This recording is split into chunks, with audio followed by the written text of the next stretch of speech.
To start positive change both personal health choices and industry standards, driving moving forward cleaner, more responsible food production. Thank you, Senator. My average listener, like me, is a woman in her late 20s and early 30s, and we demand accountability for how the millennial generation was turned into a science experiment without our informed consent for the sake of enriching big pharma, big ag, and big food.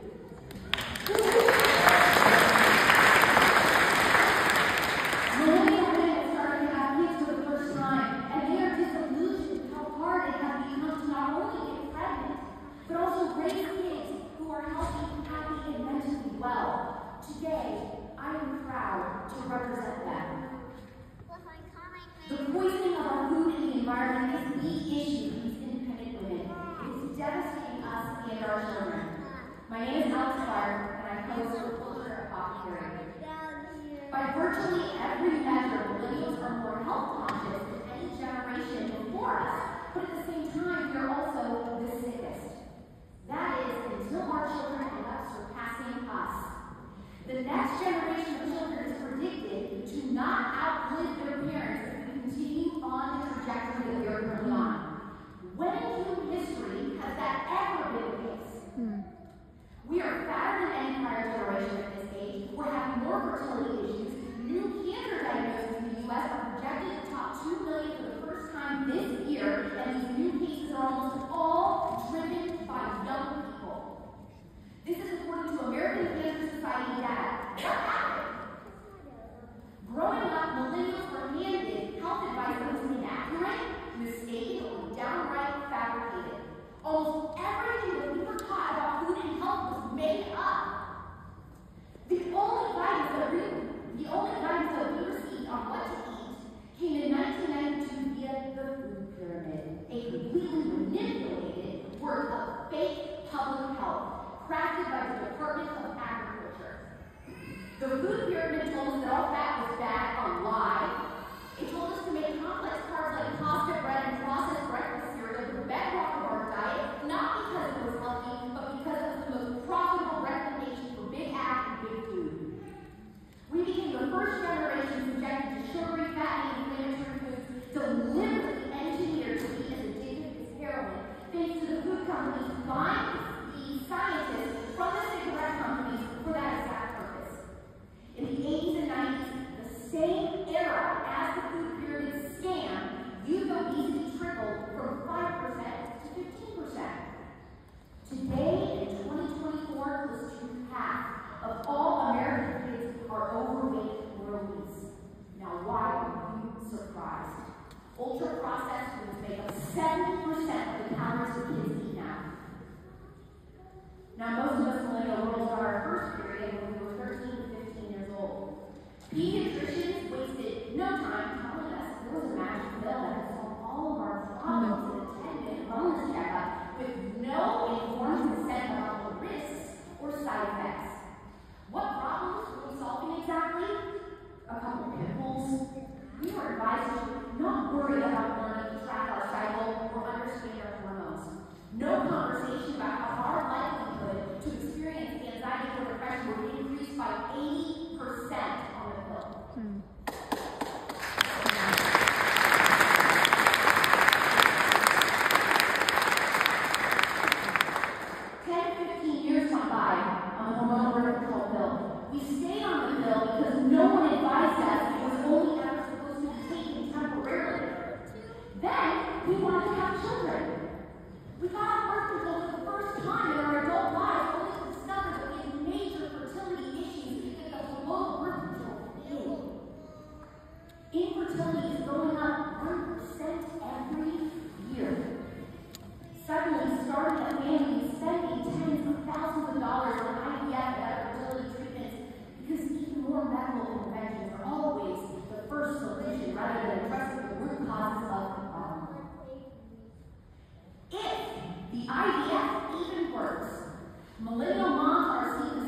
being compliant. This is America, the land of the free. Parents are being held hostage. They did not sign up to co-parent with the government. We want a divorce.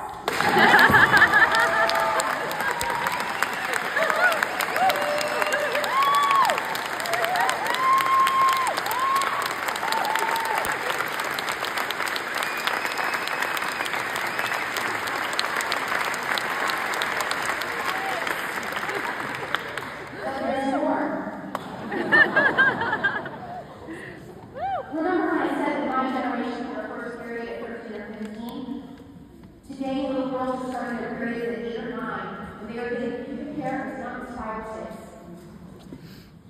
Is it their drinking water, their food, chemicals, and personal care products that other countries have banned? Don't ask, don't tell. Girls are still being pressured to put on birth control, by the way, without informed consent, but now we get the added bonus of an antidepressant to go with it. 2 for 1 special. Just to reiterate the war on moms in this country, today, virtually everything a child eats or drinks will be served on a plastic plate and a plastic bottle, or will eat from a plastic container with plastic utensils. Human breast milk now contains thousands of microplastics. If you eat formula, you can't find it without inflammatory seed oils or soy. Parents have to order it and buy it from Europe. Does this all seem overwhelming to you? Good! This is what the American mom deals with every day!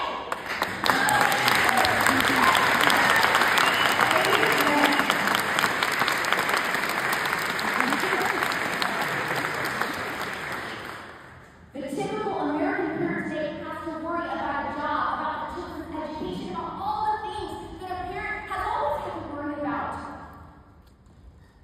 They shouldn't also have to deal with the added stress of finding the poison that lurks in almost everything their child eats or drinks.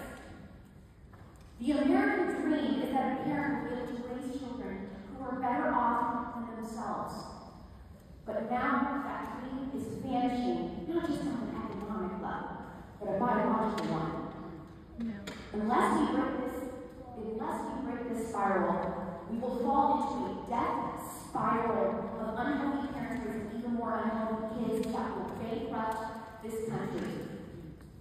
As our engineer has said, the last link standing between a child and an industry full of corruption is a mom. Let's make it easier for them.